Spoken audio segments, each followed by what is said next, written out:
Okay. Let's get right into the Zoom call. Oh, here comes Draymond. Shit. Recording in progress. Draymond, we're going to start second row in the middle.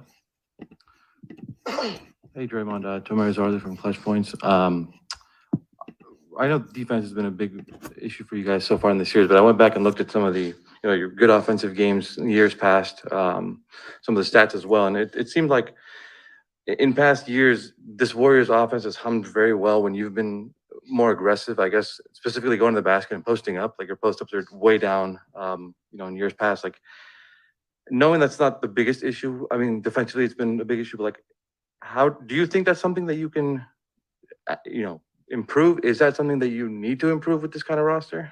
I think I can. I will. I have to be more aggressive on both sides of the ball, not just defense or offense. I think the game ties together. It all goes hand in hand. When you're flowing on one side, you can flow on the other. So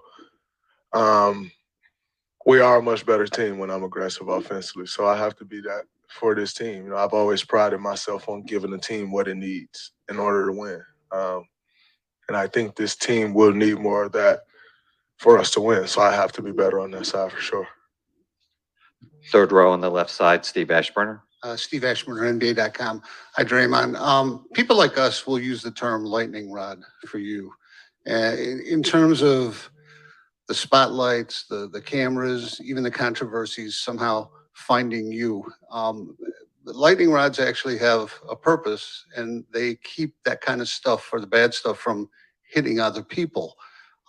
Is there an intent to you taking on that role in a sense, and that it frees teammates to just do what they do, or is it just simply your world? Oh, that's who I am. I'm always going to do whatever I can for my teammates. I think that's just my MO. That's who I've always been. In saying that doesn't excuse my play, and how poorly I played last night. But yeah, I mean, I'll continue to be that guy no matter what. I try not to get caught up in all the stuff that happens around me or that for that matter. But yeah, I've always been that guy, and that won't change now. In the first row on the right side. Hey, Draymond, Shane Yelma, Ford Sports. It seemed like last night Jason and Jalen got free on a few pin down actions and wide pin downs. Do you think that's something that can be fixed with communication, or what was the issue last night? I think it's fixed with aggressiveness and force. When you allow guys to just run freely, and get to the spot that they want, they're damn good players, especially offensive players. And so when you just allow guys to run freely and get to the spot that they want to get to, then it's tough to guard. Regardless of where they are on the floor, if you just let them get to the spot that they're going. So I think it's all a part of the same issue. We didn't approach the game with the right force that we needed to, and that starts with me. And so I think if I increase my force, we increase our force, it can take all those things away. On the left side in fourth row, Ann Killian. Hey, Draymond. I know you addressed this on your podcast last night, and your wife posted something on Instagram. I know you say you want to shut out all the noise, but can you do that when it's affecting your family, or how do you do that if it's bothering your family, the kind of atmosphere last night? Oh, yeah, I can still do that. Obviously, it can affect them, and I understand that. But for me, going on the court, those people chanting that aren't on the floor. And quite frankly, my family aren't out there with me either. So at the end of the day, it's me and my teammates out there on the court versus their guys. And that just has to be what it is, channel and focus all my energy there. I didn't really give much to the crowd anyway, which I kind of think was a little bit more of an issue than me, than if I did. So like I said, it's just about me finding that balance. And just like I said on my podcast, being Draymond Green. I know how to be him better than I can be anyone else. I know how to be him better than anyone else can be him. So I just got to be myself. First row on the left side. Dre, what's going on? What's happening? What's up? Brandon Scoopy Robinson, Valley Sports. over the last 24 hours, you've seen a lot in talk radio, win TV, as well as just experts, whether they're former players, commentators, and more, talking about you. I want to take a different approach here.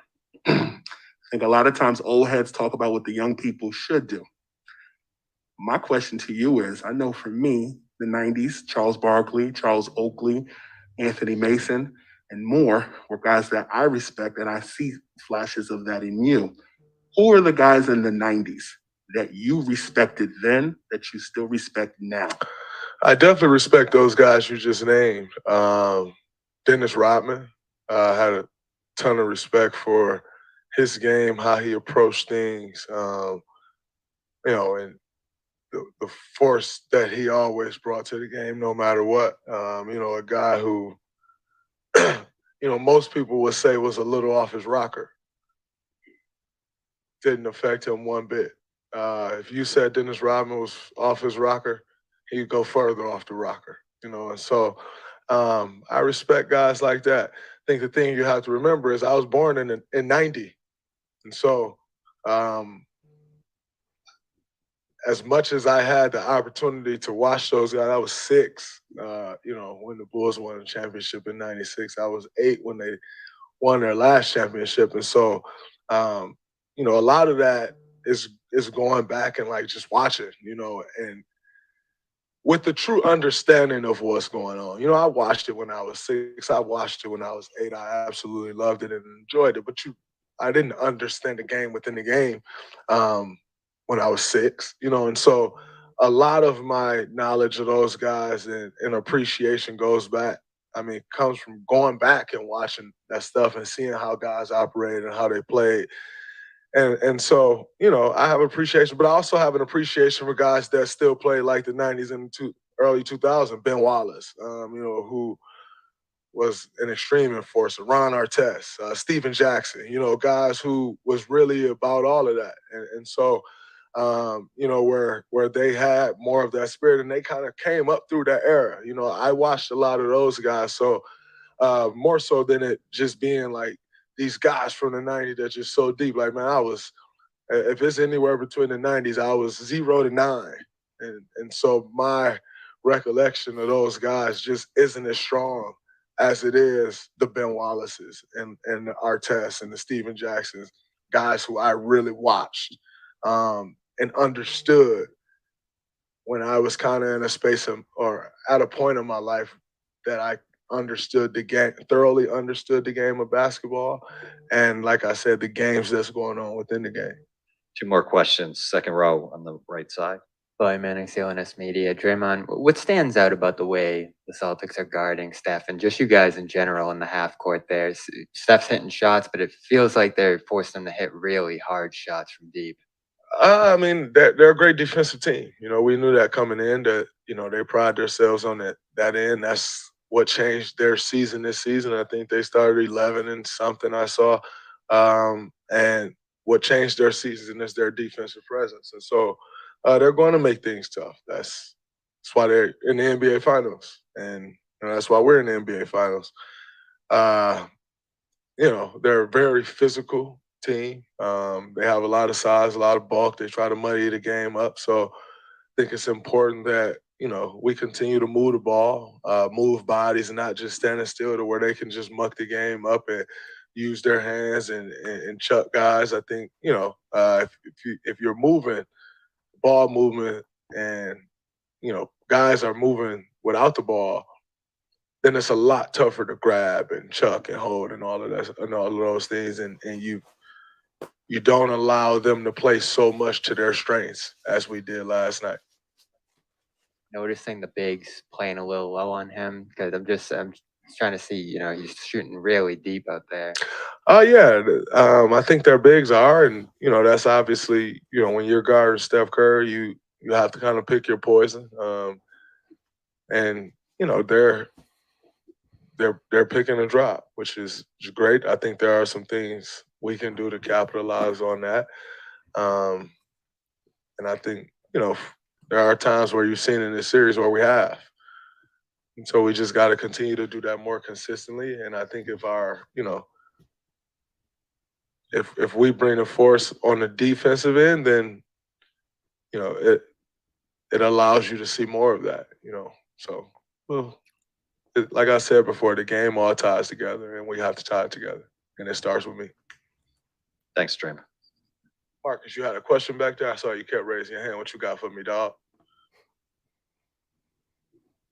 You guys have been playing maybe 7 deep. Do you feel like depth, getting more guys in and leaning into what got you through the season might be a solution? Or do you feel like it's on you, Steph, Klay, to basically get it done? I mean, it's on us for sure. And those two guys did their part last night. I didn't do mine. And so, it's always going to be on us, regardless of how deep we go into the bench. Now, in saying that, I think that has been who we always have been. We've always relied on our depth. I think there's a fine balance that you have to find there with as a coaching staff. You don't want to go too deep into the bench, and then you're messing up guys' rhythm that are playing the big minutes.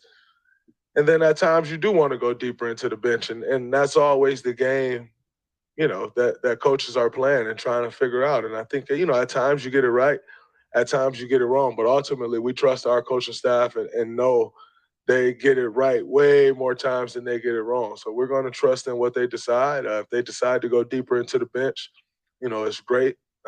We have guys on the bench that are more than capable of coming in any game and contributing.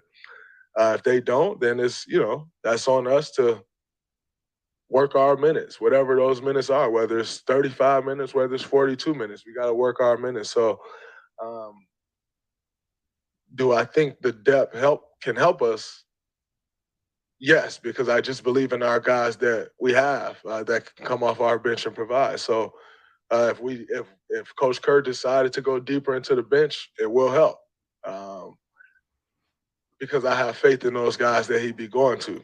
If he doesn't go deep into the bench, then it's on us, guys who are playing the majority of those minutes that other guys would be getting, to make sure we're bringing that force for 48 minutes, regardless of what the situation is or what may happen. Thanks a lot, Draymond. Jordan Poole is coming up. Recording stopped. We are going to switch over to Steph as soon as possible. I got to do this first.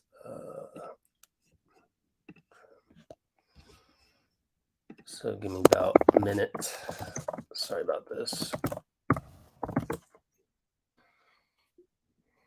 Let's go ahead and see what we got over there. Jordan Recording in Poole, progress. but I want to go Steph or Klay. Jordan, what's going on? Let's see if he's there. Yep, perfect. Recording in Do progress. this, guys. Hi, Klay, Valeria Rubinovi, Sport Corriere. Considering where you were last year and where you are right now, what did it take to keep going? What was the hardest part, and how does it feel now to be back on this stage? Wow, that's a great question. Yeah, incredibly grateful. The hardest part was having to watch this time during last year when it would just be me in the arena, Rick Celebrini, some slow days, and definitely on top of that, the hardest part was not being able to do a calf raise for about 4 or 5 months. So that was very tedious and took an incredible amount of work. And then what it means to be here is it's just awesome. I'm just incredible. I wish, we were up 2-1 or 3-0, but that's not the case, and still a great opportunity ahead. And I'm just going to try and seize the moment, knowing what the last 2 years entailed for me. I'm just, nothing's guaranteed in this league, so I'm just trying to soak it all in. You mentioned the 2015 vibes last night after the game. In 2015, you guys had a move to make. You put Andre in and took Bogut out. Do you feel right now you guys have a move in your back pocket to make, or is it more just on playing better with who's been playing? I think it's answer B. I think it's just playing better, playing harder, playing as a unit. I don't think we need to make incredible adjustments. I just think we need to come out with that force, that Warriors brand of ball that has been so successful this past decade. CJ here in the middle. Klay, what's your routine like on these rest and recovery days? Well, gotta properly hydrate, eat healthy, Normatex, some deep tissue massages, and then hopefully get outside and get some fresh air. Read a book, watch a movie, try and get your mind off things. Maddie on the left. Clay, Steve said that he expects Steph to play tomorrow, but still knowing that he was injured and in some pain in game 3, he's probably not going to be 100%. Do you guys feel like you need to take responsibility to maybe step up your game to help more or like take some pressure off him? Definitely. I think we just need to help Steph in general. He's been incredible this series. So we'll all do our best. I think we'll respond. I think we'll come correct tomorrow, and I'm just excited for the opportunity. We still have a chance to even out the series and take home court advantage. Jason. Piggybacking off of that, I don't want to say easy because it's not easy to win a finals, obviously, but given the fact that you guys have been really seeing any situation over the past decade, you and a couple of other pillars in this franchise, does it make it easier for you to kind of compartmentalize all of this and stay even keeled? Definitely. I'm not as anxious as I was in my younger days, which is good. And, I remember a lot of instances where we were doubting whether we could do it, or we were up and we were feeling too good and maybe too cocky and let the thing slip away. So you can't really relax until the final buzzer of the closeout game. And that's the hardest part about the playoffs is you have to deal with being uncomfortable until the mission's complete. And that's just what comes with playing at the highest level, is that aspect of being uncomfortable and not being satisfied until the main objective is complete. Last couple of questions for Clay. We'll go with Monty in the back. Clay, in your mind, is it the offense that needs to be picked up, or is it defense? Which is the higher priority in your mind? I think yesterday, from watching the film, I think defensively we need to be better and play with a little more force on that end. And they looked very comfortable in their shooting and their ball movement and getting the rim, and they beat us up and outplayed us. So tip the hat for their performance in game 3. And it's our turn tomorrow to swing the momentum back in our favor. Last question for Clay. Klay, did you ever had a conversation with Draymond Green following his performance last night, and how to bounce back from that, given that you also did the bounce back in game 3 after your game 2 performance? Well, Draymond is here for a reason. We would not be the Warriors without Draymond. He is one of the best players I've ever played with. He's one of the smartest players I've ever played with. And all of us are human. We're not immune to a bad night or two.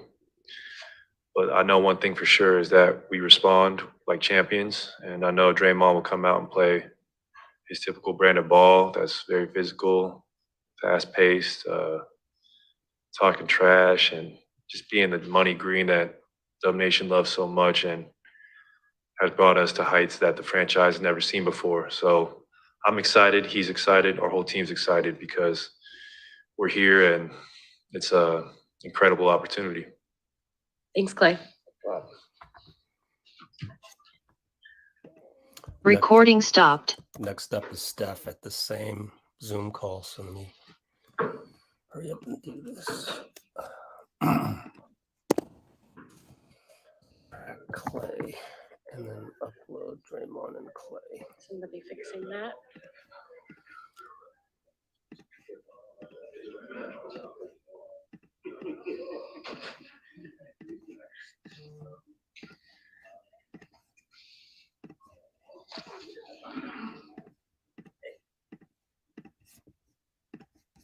Jason.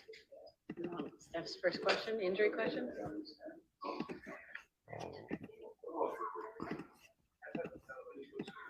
The NBA PR gal was asking Jason Dumas of Cron our very own Kron out here in the Bay if he wanted the first question to ask Steph about his injury.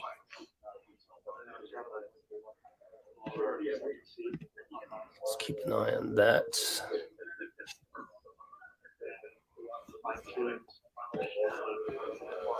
Let's do that. And then, what do you guys got in the comments?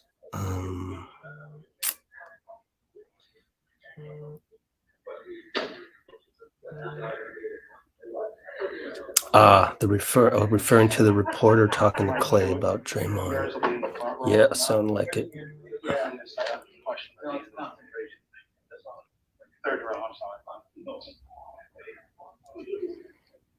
Yes. I'm answering some of you on mobile, so I'm unable to tag the classic way. So just typing it in. Let's see.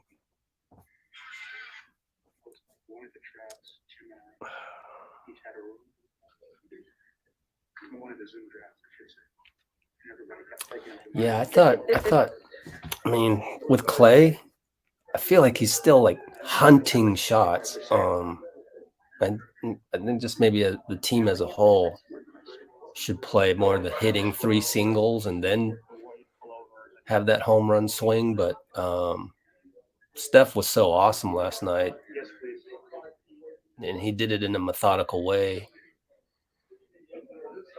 Had the 3 over Horford, which I wouldn't say was a home run swing. That was more like, oh, okay, I see Horford coming, and I can probably get an and one.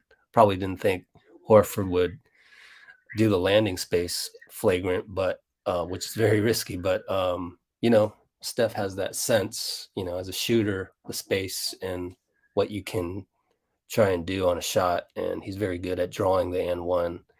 So, anyways, back to the whole Klay hunting shots. It feels to me that he kind of hunts him a little bit, but I don't know. I just think JK can make a difference, and energy wise. But I posted a 16-minute video on that, so we talked about that all last night. Anyway, let's throw a good comment up. Oh, thanks. Perfect. There you go, Mike. Wow, yeah, 173 people on here. Hey guys, how about splashing that like button? There we go.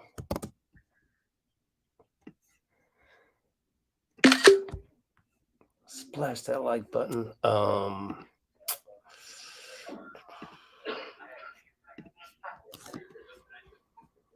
Oh gosh, change this thumbnail real quick.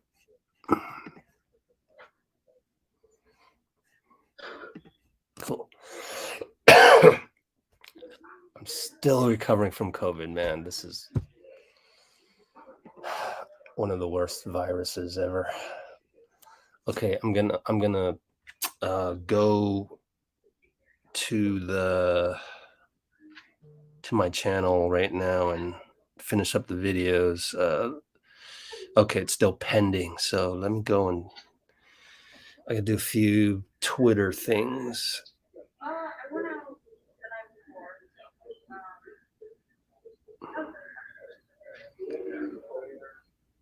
Someone said Klay Thompson exuding quiet confidence that you can tell that they think they'll have a big performance. I mean, they damn well better. They better have that confidence. Do we have an update on Steph?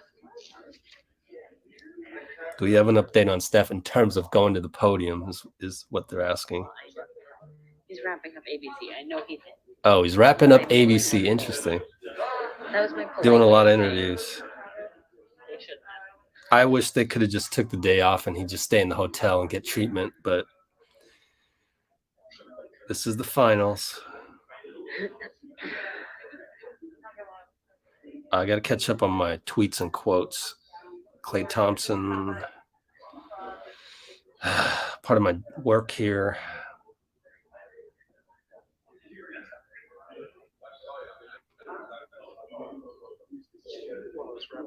Take your time, Steph. Sure, you guys don't want that, but Yeah, get him out of there.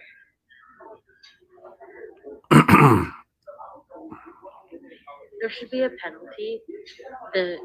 Every minute that goes by, Uh-oh. one more question you have to answer. So if you're 5 minutes late, you have to at minimum answer 5 questions. We can hear you. you Shouldn't be talking like that on the open mic. I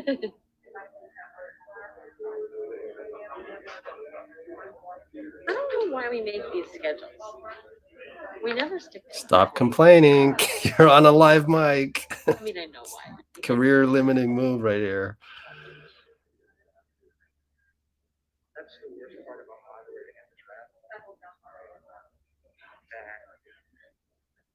I think we'll come correct tomorrow. Klay Thompson.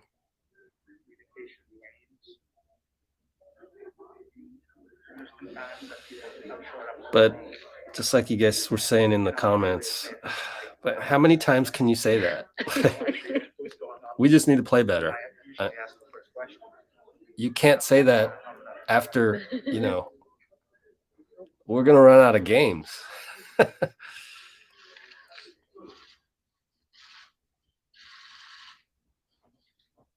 I guess Steph's coming up because all the cameras are going off. Yes, sir. We'll start up here on the left with Jason for Steph. Recording in progress. What's going on, Steph? How did the foot feel when you woke up, and how confident are you that you can go on Friday without being limited? I'm gonna play. That's all I know right now. Kendra in the middle.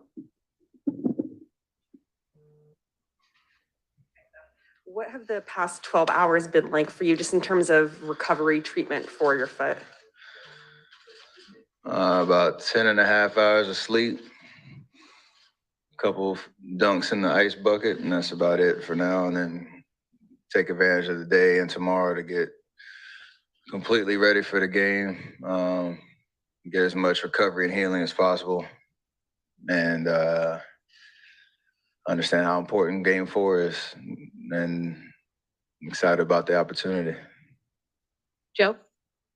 Hey, Steph, did you get any imaging? And I know you just got over a left foot sprain. Is this a re-aggravation of that of any kind? Because I went through what I went through at the end of the regular season and coming back, I know exactly what it is and what I got to deal with, and soreness / pain level and all that. So once I got checked out last night, I knew I wouldn't have to go get any extra tests just because we've been through this before. And there's a good understanding of what it is, same foot and all that. So there's, I guess, comfort knowing I've been through it before, but also you'd rather not have to deal with something like that at this point in the season. Robert on the left.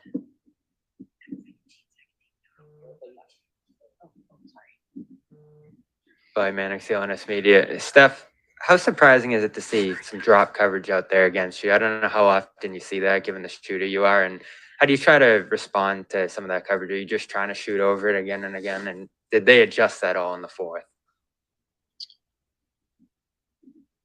You understand personnel, they have a certain lineup with their length and size that you're not going to really see many blitzes, just because I don't think it's physically possible to run around as much as I do, and how many screens we can throw at them. So they're doing a pretty solid job for most of the game, trying to take away the three, keeping bodies on bodies and stuff like that. In the fourth quarter, we started the fourth quarter, first couple of possessions with turnovers, and we kind of got sped up a little bit. And then they were pretty smart in terms of who they were trying to come off of and clog, driving lanes and send extra bodies and attention that, honestly, those patterns really don't make sense, but they were just super aggressive across the board. So we got something for that. And obviously, if we take care of the ball and settle in, it can set a totally different tone for, the fourth quarter. And then obviously, offense and defense are connected. You have to get stops in order to maintain momentum, down the stretch. And in game 1 and game 3, we didn't do that. And it showed in terms of only getting whatever, 16 points or something like that in the fourth quarter. So we obviously know we got to be better. Anthony on the right. The first time you sprained the foot, you tried to run, went right back to the locker room, couldn't really play on it. This time you did play a few possessions. How did it feel in those few possessions? And then did that also lead you to believe that it's less serious? Oh, for sure. Like I said, it's almost the identical type play. This one just wasn't as bad as that one. And as soon as you start to take a couple steps, you kind of know whether you can run normal, cut normal or not. Back then I couldn't. Yesterday I could. So it gave me a little bit of confidence knowing it wasn't as bad, but see how it feels tomorrow. I know I'm going to play, but just see how it responds to that type of impact. Question in the middle.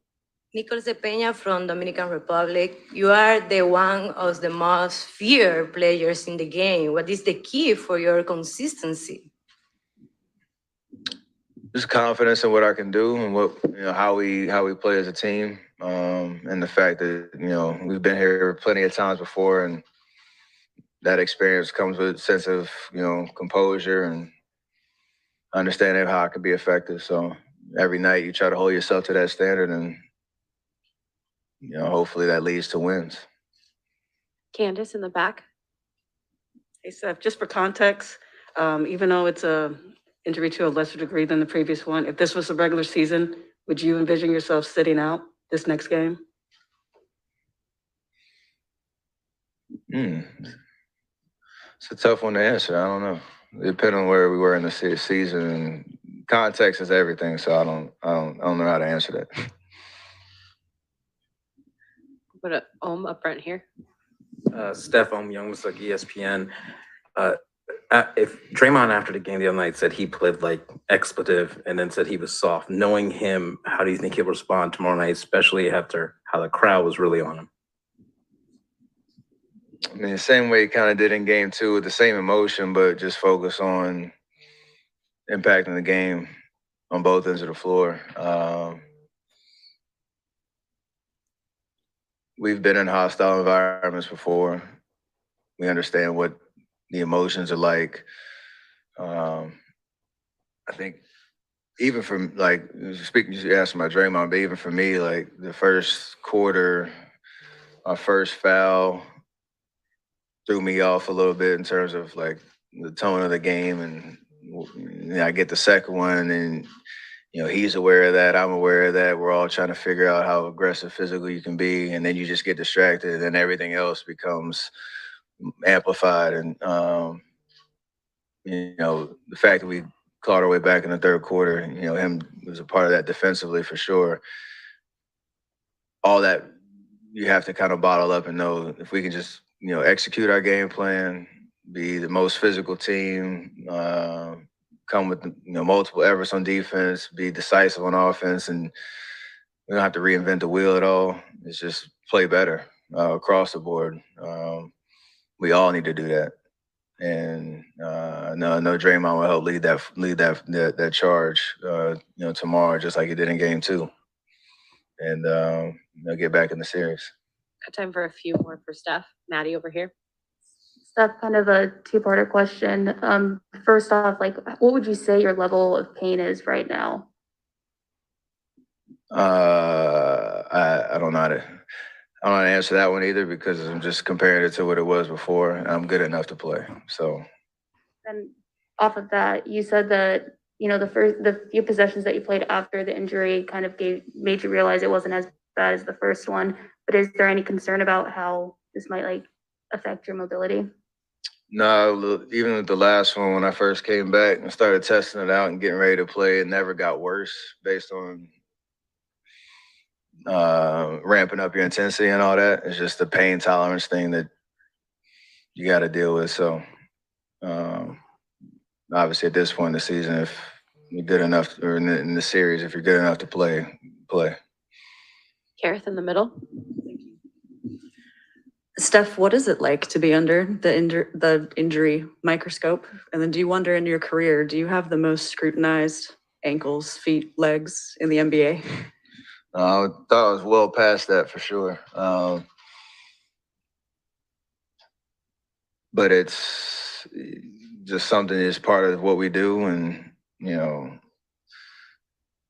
it's I guess the only thing is you're quick to be able to self-assess, really, based on whatever the injury felt like. Like, I think to Anthony's question, when I did it in the regular season, I knew it right away, like something was severely wrong. Last night I knew I was hurt, but it was not as bad. And I could kind of, gauge whether I should stay out there or not do any more damage. And then that's why I'm very confident I'm gonna play tomorrow and keep it moving. So you become your own doctor to a certain extent based on all the different episodes that you've had. I don't know if that's a good thing or not, but it is what it is. Last question to Marcus. Marcus Thompson, The Athletic. Steph, you've been driving a lot. Hold on, my phone's going.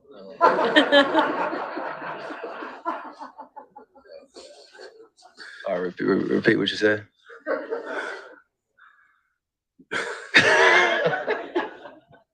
Yes. That caught me off guard. Good job. You've been driving quite a bit this series. How important is getting into the paint for you, and how you're attacking the defense and the way they're approaching you, and what are some things that they're doing to try to thwart that? I mean, every defense we play usually is trying to take away the three first and foremost, and that opens up driving lanes, and just the threat of being able to shoot allows you to drive.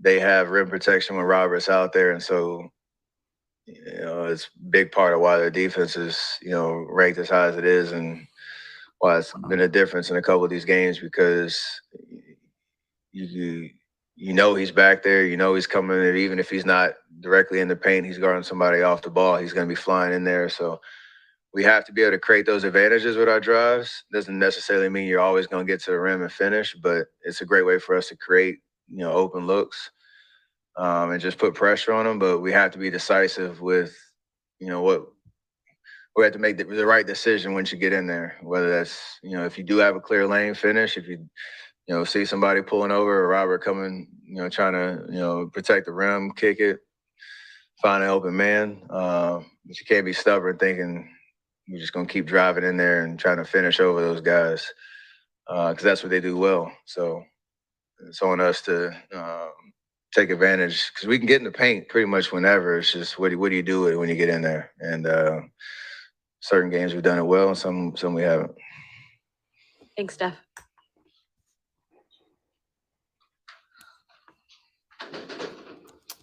Okay, that's it. Recording stopped. Unless we actually think Wiggins is still going on in the other room, which is impossible. Me too. So let me get this uploaded and check your comments, and then call it a day from the live. Let me just get rid of this spam bot. Guess we didn't have a blue wrench around to take care of that one.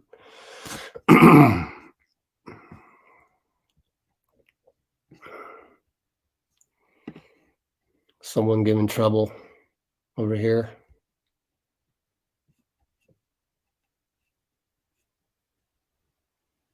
Okay.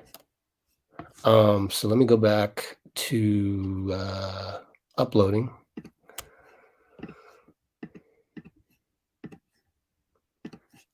We can keep the discussion going if you'd like. Had to go do exactly this anyway, so basically took you along for the ride today. So glad you could join us. I'm finishing up the Draymond one, and then also, we could still check out Jordan Poole and Wiggins. Yep, it's available already, which means they finished well before Klay and Steph.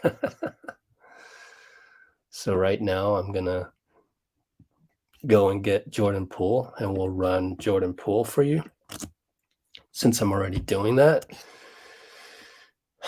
And then we'll run Andrew Wiggins.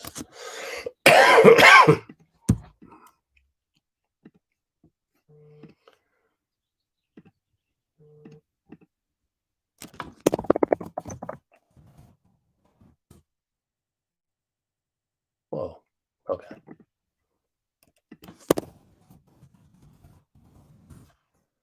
So I got to upload 2 more. Poole and Wiggins, and then you will get to watch Poole and Wiggins even before they get published on the YouTube as basically a thank you for being here. I don't think any other place is covering all this stuff. Always try and get my arms around all these and try and give you as much content as I can.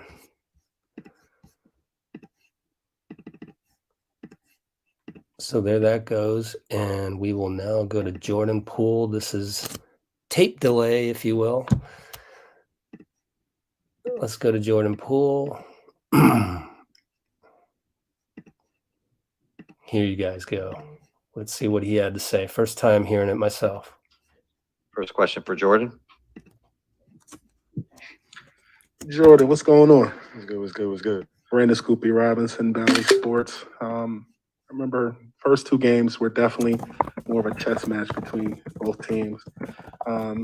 You hitting that 3 half court definitely set you guys up, but I feel like last game was more of an energy booster for Boston. How do you get a home feel for your team in Boston? What you mean by the last part? Have to just excel. Like I know a lot of teams feed off crowds. In this instance, guys are chanting things. For you, how do you get a feel of just playing in your home court while still being in Boston? Yeah, I think that's the challenge you get with being on the road. Embrace it more than anything, and it's an amazing experience to be a part of. But when we're at home, we feel that same energy as it should be when you're on the road, and just find ways to play through that. Find ways to just be connected and get wins. On the right side, Dan Devine. Jordan, Dan Devine from The Ringer. Yes, when you were coming off the screens last night, obviously the bigs are at sort of different depths. Sometimes they're up a little bit, sometimes they're further back. Does that give you any kind of pause or hesitation when you see that? Or are you like reading an automatic? If they're back, I'm firing. If they're up, I got to try to drive. Is it kind of difficulty to find a rhythm as they shift those coverages? In terms of the drop coverage, no, not really. It's just a matter of when you're getting into it and the type of shot you're trying to get. Like the drop is open, especially being a 3-point shooter and the high ball screens that we're setting. But I'm also trying to get your guys involved and trying to get everybody else touches. Just because earlier on in the shot clock is when we're getting to them. So just finding ways to pick and choose when to shoot them, and also what looks to take. Third row in the middle. Hey, Jordan. Dalton Johnson, NBC Sports Bay Area. 2 quick questions. I think your first shot was from the mid-range yesterday. Do you think that's a part of the game that can kind of get you going a little more offensively? Yeah, kind of relating back to this last question, just being able to take what the defense gives us. Some bigs are deeper than others, and some are a little bit higher, but being able just to be aggressive and get to the midi as well is something that definitely can help. And then with that, kind of with the aggressiveness, what's been kind of the balance of finding the right form of aggressiveness? And for you, is it more looking at film or talking to some of the veterans like Andre, Steph, Klay about where to find those right holes with the aggressiveness? Yeah, everything. Also being out there and going through it, seeing drops, seeing different coverages, seeing doubles or blitz. So watching film has always been a part of the work that I put in, and asking questions is also a big determining factor. So I guess all of it. First row on the left. This month is the 50th anniversary of Title IX. My question for you is, curious to know your take on the 50th anniversary and how Title IX's impact is for girls in sports and the improvements you'd like to see.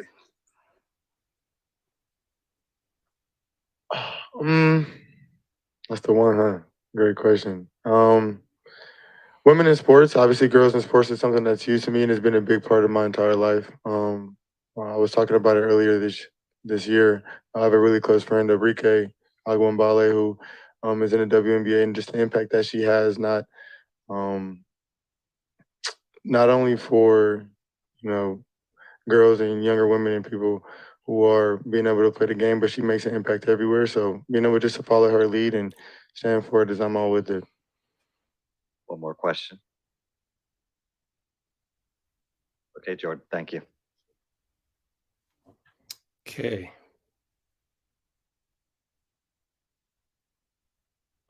Hold on a sec. I'm just going through some notes and quotes.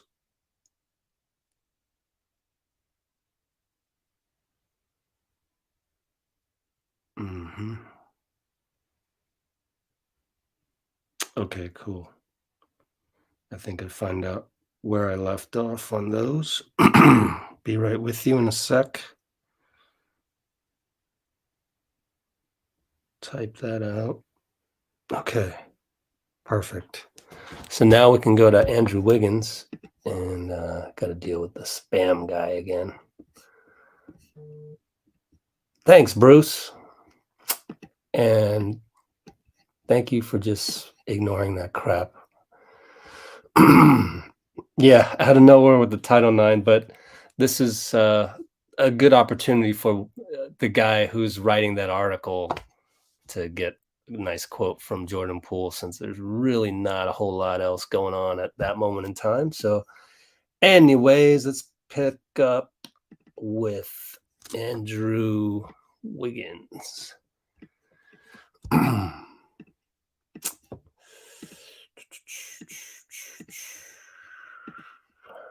Here's Wiggins. Let's roll with this.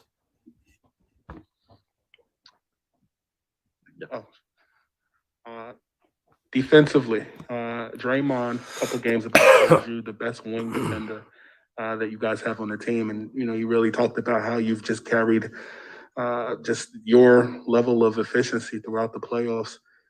How tough is it guarding a Jason Tatum and some of the other guys that you've guarded throughout the playoffs? And how do you stay mentally sharp? He was asked that the other time. It's not easy. Those guys are good.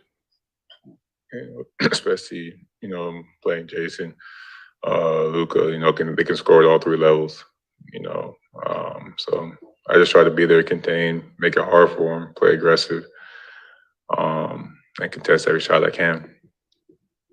Third row in the middle. Dalton Johnson, NBC Sports Bay Area. I think it was the second quarter, but you kind of got into Robert Williams. He fouled you. Obviously, he's a great rim protector, had a lot of block shots so far. Is that kind of going to be key, though, going forward, like getting into his body, feeling him a little more, getting him into foul trouble, that kind of stuff? You just got to be aware of, where he is, and when he's around the rim, you can't go up soft. He's a really good shot blocker, rim protector. So just got to be smart, about the stuff you do around the rim. Dan, okay. First row, left side. So this month is the 50th anniversary of the Title IX. And basically my question for you is your opinion on the 50th anniversary and how it impacts girls in sports and what improvements you'd like to see. Say it one more time, thank you. So this month is the 50th anniversary of Title IX. I'm curious to know your opinion on women in sports and what improvements, need to be made for women in sports. Just equality. Just holding everyone to the same standards as everything else. One last question, Dan Devine. Dan Devine from The Ringer. Draymond was talking about the importance of, starting the game with force, continuing that throughout. Felt like that was something that was lacking in the early going. I think it was something like 11 points on the first 18 possessions, kind of a rough start. Obviously, Draymond is the focal point of a lot of the attention, but what can you guys bring to him? Like, how can you kind of pour into him to bring that force from the early going tomorrow? Everyone just come up with the same mindset, that we got to win. We got to be desperate to win tomorrow. Thanks a lot, Andrew. Okay.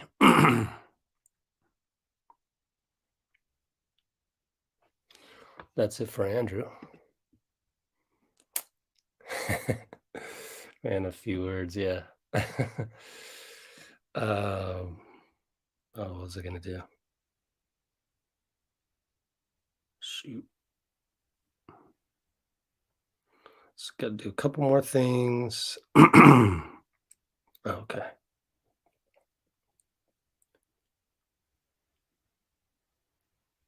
So Steph is very confident he's going to play tomorrow, so it's all that matters. Thank goodness. Seemed like he was managing the pain pretty well. Let's see. Klay said, "We would not be the Warriors without Draymond. He's one of the smartest players I've ever played with."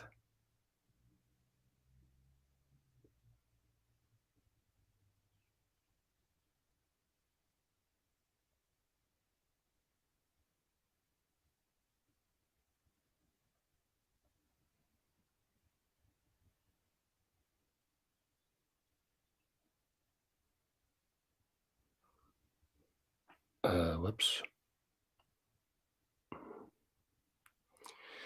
Well, we'll see what happens. I'm just feeling like, oh, about Poole, Steve Kerr, in his, we didn't get to see that. I need to go get that one. My fault. But I'm glad I brought it up because now I know to go get the Steve Kerr one. If it ever shows up. Let's see. Where can I find that? Searching for Steve Kerr. Yeah, that'll take a while.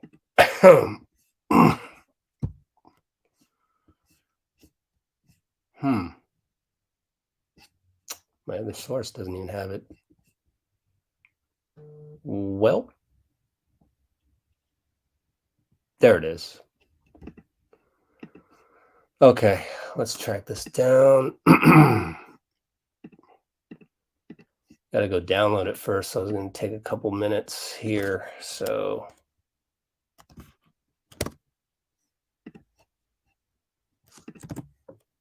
we'll see which one downloads quicker.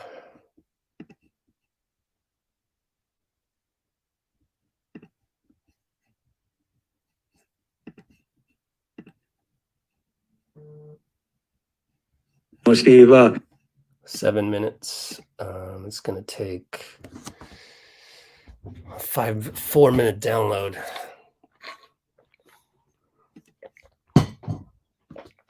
So one of the things Steve did talk about was that he wanted, somebody asked him about Jordan Poole and asked him from more of an offensive standpoint. And just like I've been saying in the live streams ever since the game 1 tape that I analyzed, and it's on our channel, 4 adjustments we had to make between game 1 and game 2. I just felt that Jordan Poole doesn't play very good defense. His closeouts aren't that good. It's just his center of gravity is too high. So I've always had that worry. Even, I talk about that a lot during our broadcasts. Sure enough, Steve Kerr mentioned it today. He said, what did he say? I'm not really concerned with Jordan's offense. I'm not really concerned with Jordan's offense. I think everything starts in the defensive end for all of us. Our defense was not good yesterday. I thought Jordan actually played better defense than he did in games 1 and 2. Game 2, he didn't really get a chance to, we won by 23, thanks to him, thanks to his offense. But game 3, I thought was better than game 1 in terms of when he tried to prevent the switch. We did this against Luka, where the guard would just blitz out and then go back to prevent the switch. So we're doing that a little bit better. But back to my major concern is quite simply that we can't keep saying we're going to play better. We're running out of games to keep saying that. And so my solution to all that is introduce a new variable. That variable's name is Jonathan Kuminga. I just think we got to do it right now, because if we play better in game 4, then have another letdown in game 5, we're the Rocky Balboa of the NBA. Even though we're a finesse team, it's like we don't really play our greatest until we're punched in the face a few times and bloody and got a cut above our eye, and that's bleeding as well. Like, we just don't play well until we get beat up, get beat to a pulp. Then we respond, and et cetera, et cetera. And it's like, so what about game 5? Okay, I believe you. You will bring the force. Draymond will play better. And as Draymond goes, we go. Okay, we win game 4. What about game 5? So we go into game 5. It's even. We're back at home, and we're not bloodied like Rocky Balboa. So we're not going to play as well as we usually play, or as well as we can play to our ceiling. And I'm kind of tired of that. I'm a little fed up, quite honestly. But instead of here just pointing the finger at Draymond or whatever, I mean, it does, excuse me, it does come down to Draymond, because he's our only guy who's that emotional type leader. He's the only guy that can bring the force and the emotion. Wish we had PJ Tucker, you know what I mean? So all the load wouldn't be on Draymond, but all the load is on Draymond. And if all the load is on Draymond, I mean, the guy's 32. He's 32, born 1990. We're pinning all of our emotional and physical force on a 32-year-old, and that's not a knock on the 32-year-old. He is doing amazing, but he's 32. It's time to introduce some energy.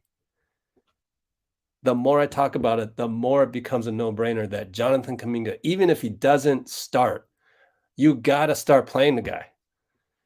We're running out of games, and we had our chance. We could have won game 1, could have won game 3. Very well could have, but we didn't. And so we had our chance to just go with our top 8 guys, veterans. As I've been saying, I've actually, somewhat berated some of you guys in the comments before. You guys had said Jonathan Kuminga, Moody, play those guys. But that was in response to game 1. That was just a knee-jerk reaction by you guys. That's so early in the series that didn't make sense that early in the series. But we're down 2-1 right now, and I'm seeing a pattern, and I'm a little fed up with the pattern that I'm seeing. Yeah, it's great, but it's always, we got to get punched in the face first, go down a game, and then the next game we'll play better. Well, this is a 7-game series, and we don't have that many games left of that nature. We can't be just keeping on saying, oh, we're going to play better next game. I got to play better. I'm Draymond Green. Yeah, but we're at game 4 now. We're past the midway point. 4, 5, 6, 7. We're at the midway point. Wait, 1, 2, 3, 4, 5, 6, 7. We're at the midway point. Got to try it. I don't think it's a huge risk, even. Dean and I discussed that at length. It's not that big of a risk to play. I'm getting the Steve Kerr interview set up, which is good news because I'm coughing up a lung. Although I will tell you, my coughs now they're smaller than before, so these are actually okay. And I'm talking right now, so I'm not drinking water. So I am getting better. Even though the frequency of these tiny little coughs seem like I'm in the middle of COVID rather than at the end of COVID. So I'm doing well. I'll be back. Okay, let's run Steve Kerr. Because that's what we do here, folks. 7 minutes of Steve Kerr right now as I finish up other videos on the channel. Let's see. What do we got here? Good stuff in the comments. Thanks, Bruce, for holding up the fort. Also, good to see you, Anthony. Good to see you, Jeff. Good to see all the new handles out there. Thank you, Nathan, for agreeing with me. Adonis Creed in the modern times, DL. What's up? All right, let's I'm sorry to miss all the other stuff. Deontay Washington says Celtics haven't lost back-to-back. Yeah, I don't think we've lost back-to-back either. Anyways, I got to skip all those comments. Let's move along. Keep moving along. I'm going to trust Bruce and being our blue wrench and taking care of business in the comments. Appreciate all the extra help there. We're going to go to Kerr now for 7 minutes, and I'm going to finish up the rest of the video uploads to the channel as we go to Kerr. Let's do this. With Coach, with Jason up front. How you doing, Steve? How was Steph's foot feeling when he woke up this morning, and do you have anything about his status for tomorrow? I don't really have any update. I haven't even talked to him about it. We had a film session just now. Yeah, we expect him to play tomorrow, but I don't have any details. Question here on the left. Yes, you had another great third quarter, but in a simplistic way, if you can start the second half like that, why can't you start the game with the same intensity and discipline? I ask myself that question very often. I don't have an answer. Questions for Coach? We'll go over here on the right. Steve, just what do you think has been the biggest issue in the fourth quarters of the two games that you've lost, game one and game three, just as far as just their defense kind of taking over and really making life difficult? Yeah, we struggled to score last night with just 11 points in that fourth after, I think, 67 total over the second and third. Biggest issue last night in the fourth was 4 straight turnovers, I think, or maybe not consecutive turnovers, but 4 early turnovers that allowed them to get a little distance. And that changes the game. You know, when you're down 2 or 4, you're right there. You fall down 10 or 12, it's much tougher to manage. So the turnovers early were the biggest problem. Tim on the left. Tim Calcom of The Athletic. Klay mentioned 2015 vibes, and in 2015 you were down 2-1 in Cleveland, and you famously made the Iguodala for Bogut. And I know move, and I know you're not going to tell the truth at this moment, but how much inspiration do you get out of that, and how much is there a way, you know, okay, if we make too much of a change, that's a signal that things aren't going right? I mean, where's that balance?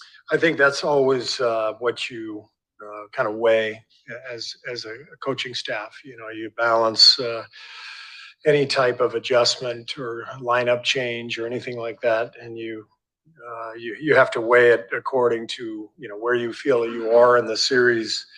Not only with the series score, but emotionally, spiritually, where are the players, that sort of thing. So everything factors in, and there's no clear path to you know, a right or wrong answer. It's just every year is unique and circumstantial. So you know, that's what today and tomorrow will be about for our staff. You know, what adjustments we feel like we need to make. Kendra here in the middle. I see Kendra Andrews, ESPN. I know you said you haven't talked to Steph yet, so is he going to participate in practice today, or do you not know that? We're not practicing. Yeah, it's just a recovery day. There will be some guys who will be out on the floor shooting. The guys who didn't you know, play as much or play at all will be out there getting workouts, but the high minute guys will just be getting treatment and recovery. Anthony on the left. What can you guys do, or what does Jordan have to do to just get him going more offensively? I think I'm not really concerned with Jordan's offense, honestly. I think everything starts at the defensive end of the floor for all of us, for our whole team. And that means individually, each guy has to step up and you know, play a better game tomorrow, Jordan included. You know, when you play better defense, the offense seems to follow, and I think that has to be our focus tomorrow. Our defense was not good yesterday. Question in the middle. Daniel Bell, BSO. Celtics had 52 points in the paint last night, 24 in game 2 and 34 in game 1. Was there something schematically that they did differently, or was it just, like you said last night, they were getting by you guys so easily? Yeah, it was just point of attack defense. You know, they didn't do anything differently. Pretty much the same, strategy that they've had in the first couple games. But they got past that first line of defense too often, and that led to, some rotations and some kickouts and some open threes, and so they played really well offensively, and we played poorly defensively, and that's the result. Last few questions with Coach. We'll go with Al on the right. Al Sarasovic, San Francisco Examiner. You mentioned the video session. What did you see in that fourth quarter scrum? What did you think of that play? And do you have any more detail on what happened to Steph there?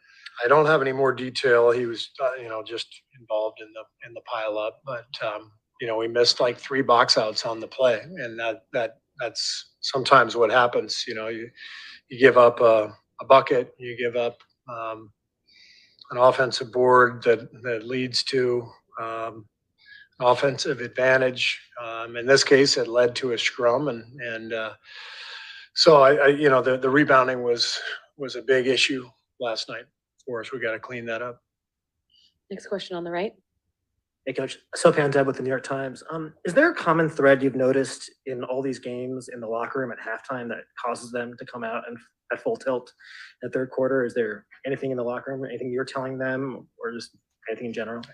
I go into my book of incredibly inspiring quotes from movies and history, and I just try to pull out the right one. And if I get them fired up and they're excited, then they seem to play better. So I have no idea. It's been our pattern for many years and has nothing to do with me or our coaching staff. It's just the players, they seem ready to roll. Last question to Tim. It was just so obvious the Celtics are so athletic and get up in the air, acrobatic.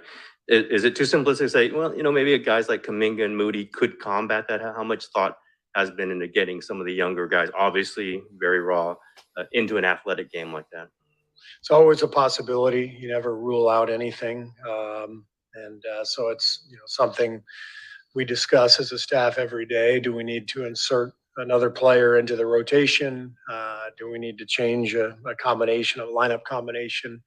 All that stuff is discussed, and we just make the best decision that we think can be made and roll with it.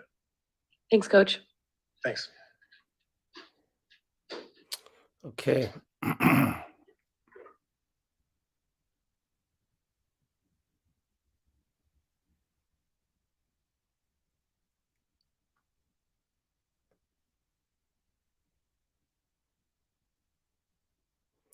Got some Wiseman footage.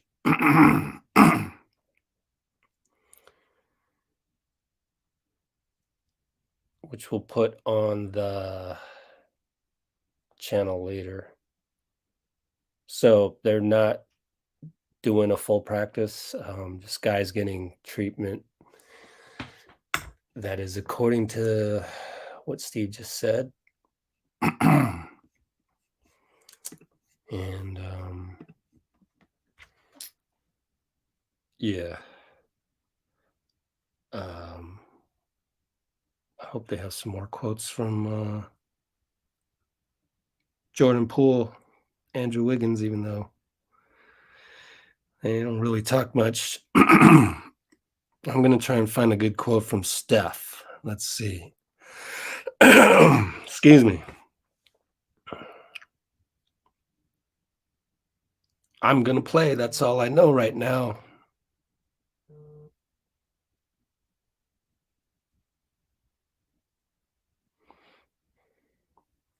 Not much going on at practice right now.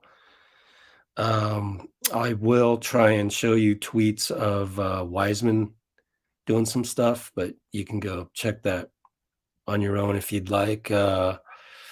Give me some time on that. Kareth Burke has a little video of GP2 talking to Sean Livingston, but that's it. There's not a whole lot going on at practice. None of the main guys are there. they're just resting up and getting treatment.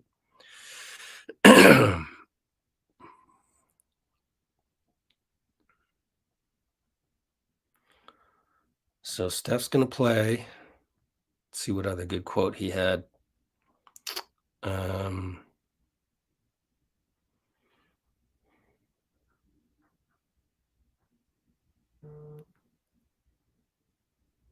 I could kind of gauge whether I should stay out there and not do more damage. That was when he stayed in the game.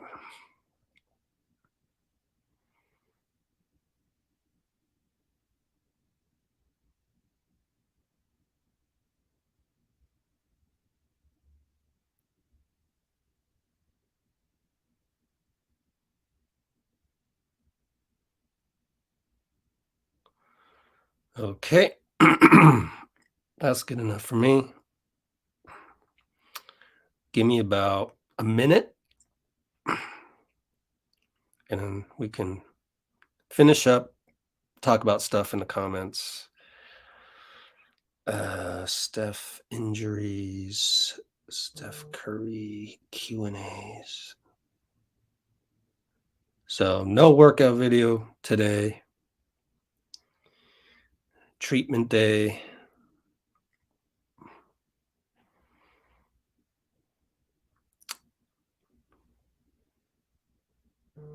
$24 more seconds and I should be done with this. Need one more good quote from Steph. Let's see.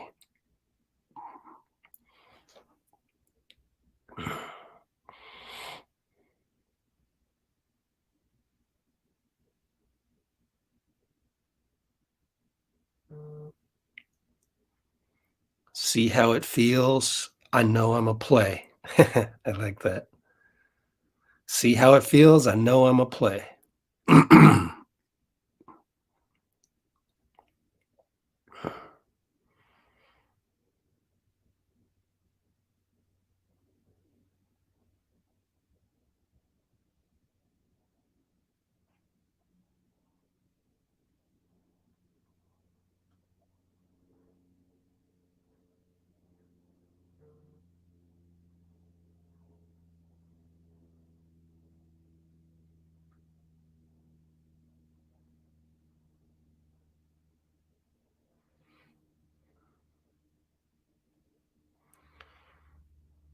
Yeah.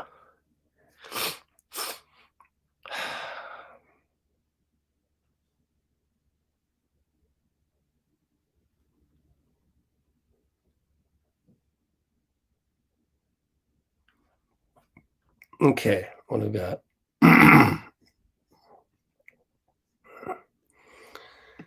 Yep. You know, I was thinking about this and I mentioned it with Dean last night. Yeah, it is a must win, but wouldn't it be poetic if we came back from a 3-1 deficit and won the finals? Wouldn't that almost erase 2016's heartache? Like, man, that'd be great. However, I don't want to go down 3-1. That's way too stressful. So we'll figure something out. Figure something out to win game 4. Like I said, I think the figuring out is play Kuminga. But we'll see. It's not like I'm going to hate Steve Kerr if he doesn't play Kuminga. Okay, I'm trying to find good quotes from Steve Kerr. Our defense was not good yesterday. Our defense was not good yesterday. What else? We missed 3 box outs on the play with Steph.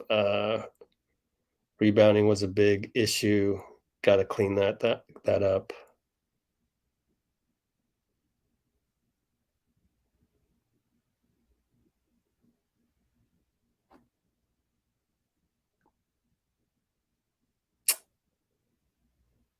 I'm going to go with his joke. I go into my book of incredibly inspiring quotes. I go into my book of incredibly inspiring quotes.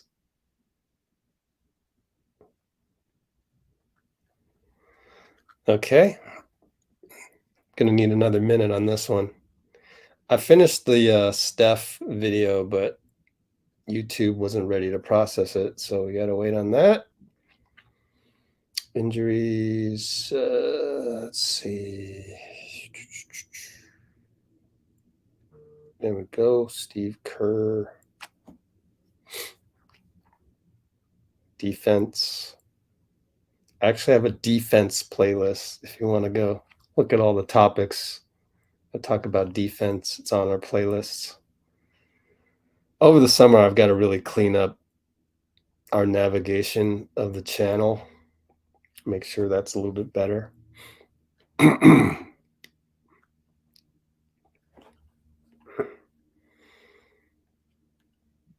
Let's see.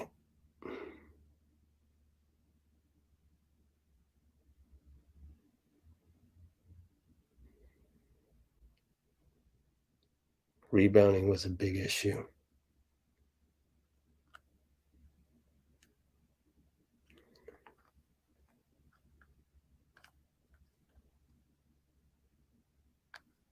Okay, let me finish up this Steve Kerr video. Check you guys out in the comments. Rebounding was a big issue.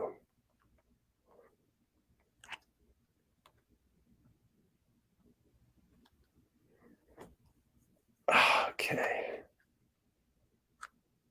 Yep. Can't go into the fourth with 5 fouls. That's exactly what Steph said in his podium just now. The foul trouble threw him off kilter a little bit, and that's what they got to come out better with. But we said that for game 2, and that's been my worry on all this. All right, let's finish this up. Good job by you guys in the comments. Let's see. Right? I know, Will. Golly. But that's why we have this channel to come to. And I'm glad we have a place to just spit out some positivity, unlike everywhere else.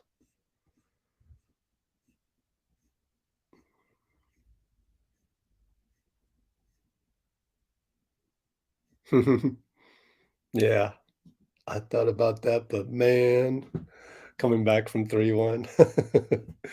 Jeff's like, yeah, no one wants to go down 3-1 for sure. Yeah.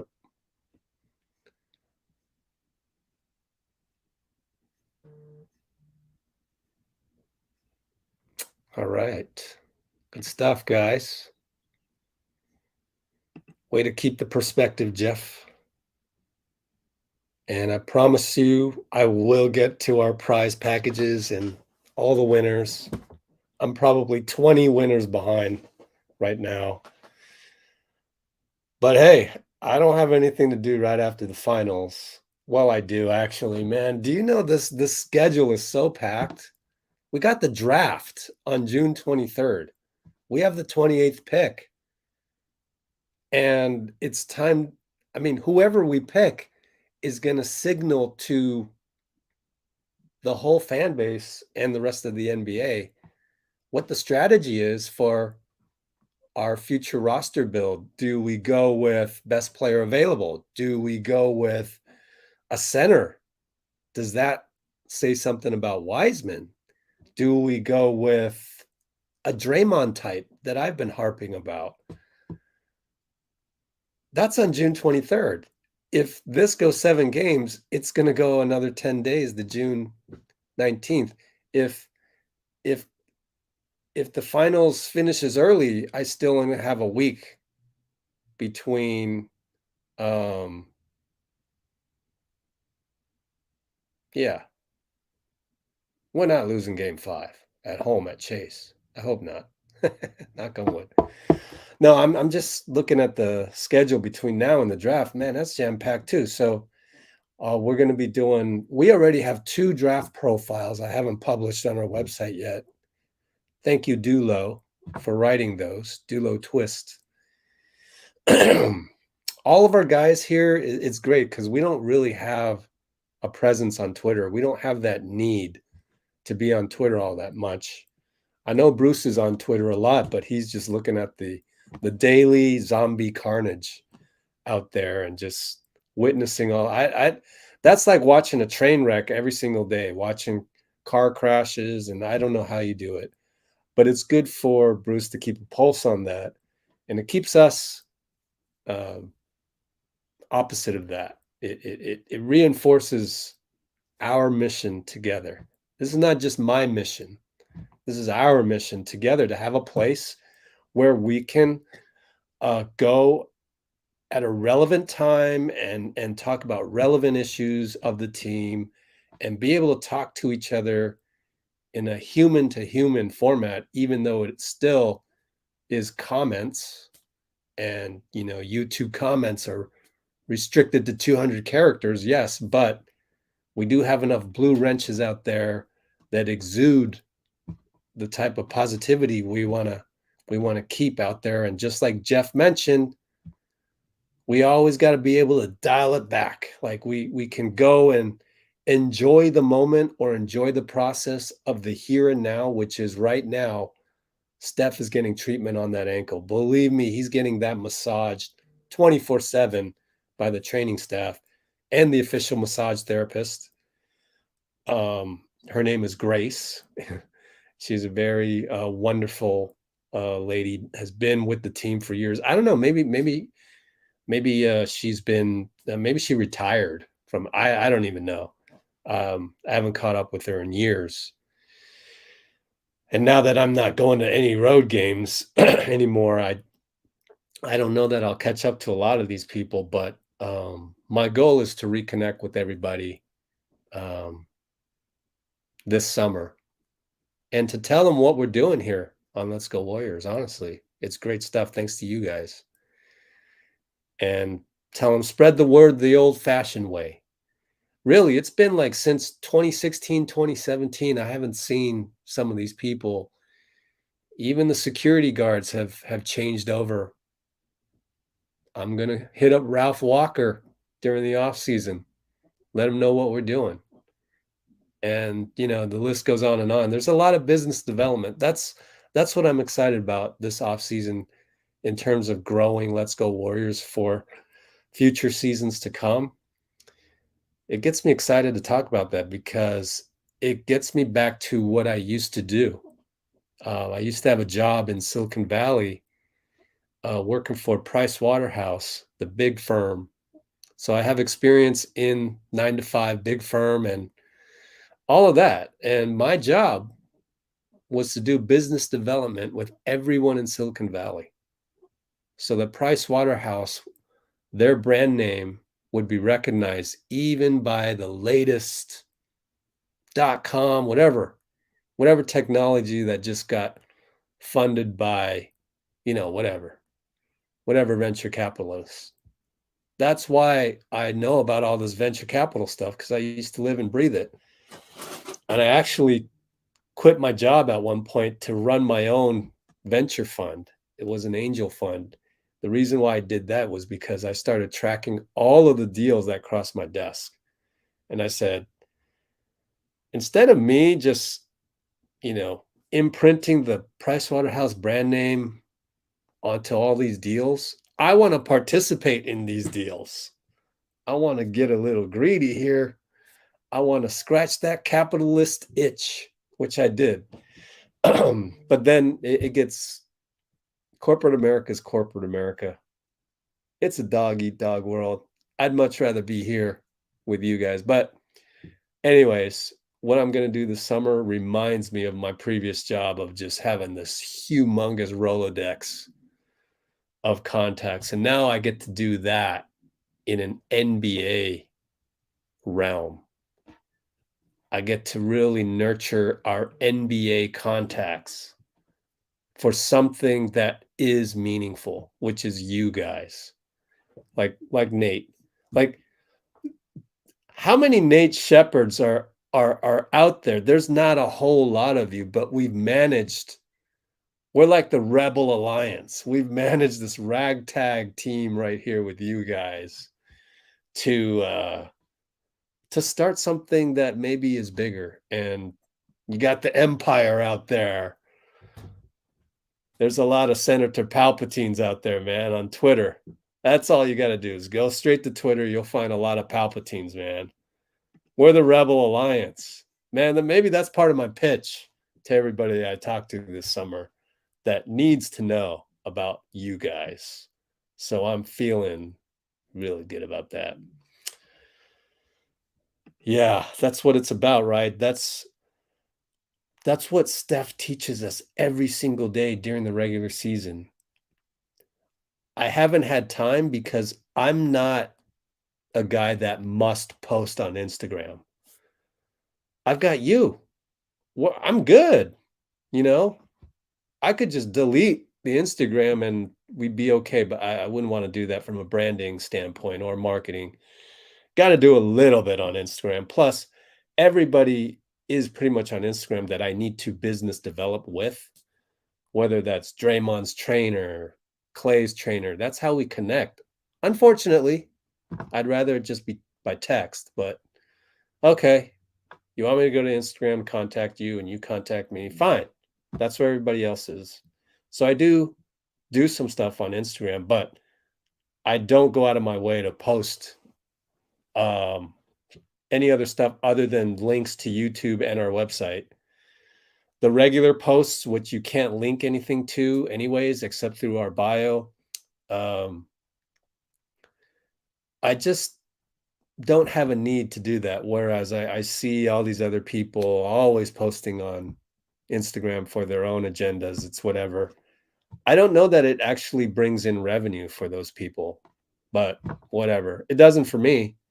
YouTube does, and your engagement here does, and just the infrastructure that YouTube has created to allow guys like me to put food on the table, to do this full time and put food on the table. I'm so grateful for YouTube and despite my gripes of various little YouTube things every now and then. Anyways, that's my long diatribe of saying, going back to right here, this comment right here from DL. I've wanted to, ever since the Milwaukee debacle where we lost by 34 or whatever it was, Steph Curry got on the Zoom call. It wasn't even like a podium. Okay, it was a podium, but it's like most of the reporters were on Zoom. He goes up there and he says, I really just enjoy the process. He's talking about this after an embarrassing 30-point loss to Milwaukee, which, by the way, Kuminga had a great game. Speaking of Kuminga. But anyways, I mean, if Kuminga can get thrown into the fire against the Milwaukee Bucks, down 30, and contain Giannis to a degree. Remember, Budenholzer had to bring back Giannis. In any case, I just don't think it's that much of a risk to play Kuminga. So play him tomorrow. But anyways, Steph is, and ever since then, I've wanted to post that little soundbite from Steph. I just haven't gotten around to it, but I will do that more in the summer after the draft, after Summer League, when there's really a dead period in August and September. I'll do more inspirational posts on Instagram and kind of maybe go back in time and find, I will go back and watch some more interviews and see what kind of evergreen type stuff we can put on the channel and on the Instagram. But anyway, yeah, Kuminga will be great next year. And I said this earlier. Let's see. California Classic is the summer league that will be played at Chase Center. It used to be in Sacramento. So that will be right before the Vegas Summer League. And again, Moody and Kuminga, I just think Kuminga's athleticism ought to be unleashed on the Celtics. Whether Moody plays or not, I don't mind if he plays, but I don't feel like he absolutely needs to play. I'm just saying introduce a new variable. You don't need to introduce two new variables, which would be Moody and Kuminga. So if I'm going to introduce one variable and I got to choose between Kuminga and Moody, I'm choosing Kuminga to be that spark that we need against this very young, physical, and long athletic Boston team. We need somebody to match their athleticism. But enough about that. I spent 16 minutes arguing that. And so back to the whole Moody Kuminga thing, I've been harping ever since the Memphis series. You look at the Memphis series and you go, fast forward 365 days, we are definitely going to need Moody and Kuminga in the regular rotation against a team like Memphis. No doubt in my mind. And that's when I started to say, let's play Moody. That was against Memphis, I think it was. It was just a matchup thing. I think it was because I was noticing Damian Lee was getting a lot of minutes at the point position. And the reason why, they were playing zone. We don't need to get into all that. But, I mean, we had to play zone against Memphis at certain spots. We put Damian at the point because he was the more senior guy. And we got to a point where we didn't win game 5, or it was in the middle of the series. And I was sitting there going, why not Moody instead of Damian? Besides, we need Moody for later. And also remember, against Memphis early in the series, we were throwing that ball away. Here, Memphis, have that run out turnover, have that dunk. Draymond, Steph, Klay, even Looney, run out turnovers. That was sloppy as hell. So we have ratcheted it up a little bit against Boston. But we were pretty damn sloppy against Memphis. I mean, it was embarrassingly sloppy. So at that point, I was like, and I'm still saying that today with Kuminga. At that point, I was like, what, are you afraid of Moody throwing the ball away? We're already doing that. We're loosey-goosey. Steph is weaponized joy. He's not Michael Jordan, Kobe Bryant, killer instinct type guy. We go out there and we try and splash you to death. Normally, 25 out of the other 29 teams succumb to the joy of splash, the organized chaos, the defense. They can't handle our defense. Think of a team like the Chicago Bulls. I mean, come on, right? That's a pretty good NBA team. Now you reach the Boston Celtics and the Memphis Grizzlies, can't get away with that crap. And so if we're throwing the ball away anyways, which we did it again last night. Steve just mentioned it. 4 turnovers, maybe not in a row, but you're down 2-4, suddenly becomes 12. 4 turnovers. I think it was 6 total in the fourth quarter. So what's the risk of playing Moody and Kuminga? We're throwing the ball away anyways. That's what we do. So it's no brainer to me. You're down 2-1. Frickin' play an energy guy.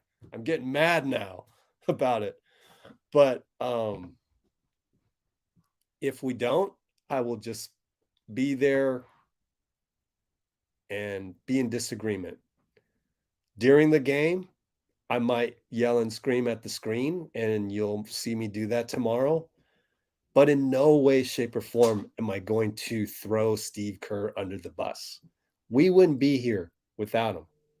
And I'm always grateful for that. So there's always that. And Bob and Joe. So I will never throw those guys. I will never throw anybody under the bus. So I'm happy. Overall, I'm happy. Just like Jeff was saying, just like DL was saying, overall, I'm pretty happy. I'm so grateful to be here with you guys to talk about the Warriors in the finals. Man, how lucky is Klay to get injured in the finals, and when he comes back Now he's back in the finals. No one wanted to go through that rehab, though. But still, he even said it today at the podium. He feels so grateful. So do I. Anyways, that's it for me, guys. Time to go and finish up the Jordan Poole and Wiggins ones videos on our site. Time to compile the Wiseman stuff. So, as I exit here, everyone please splash that like button. And just join us on the next one. I'm too tired to do a drawing, and I'm 20 prizes behind anyway. So just come back for more live streams. We'll do more even after the finals. You know, we got the draft coming up. So I want to give out more prizes, especially today, for you guys for being so cool today. But I'm honestly pretty exhausted just talking, and time to go. Appreciate you guys, and we'll see you tomorrow, man. Wow, 1 o'clock Pacific time right now is the time. 6 o'clock tip off. That's 24 plus 5, 29 hours. 29 hours from now. Oh, yikes. 29 hours. All right, see you guys. Love you all. 3, 2, 1, just us. No, it's how does Steph do it? 1, 2, 3. Instead of 3, 2, 1, he goes 1, 2, 3, just us 1, 2, 3. Just us 1, 2, 3. He purposely does it backwards. Silly boy, Steph, weaponized joy. All right. Just us 1, 2, 3.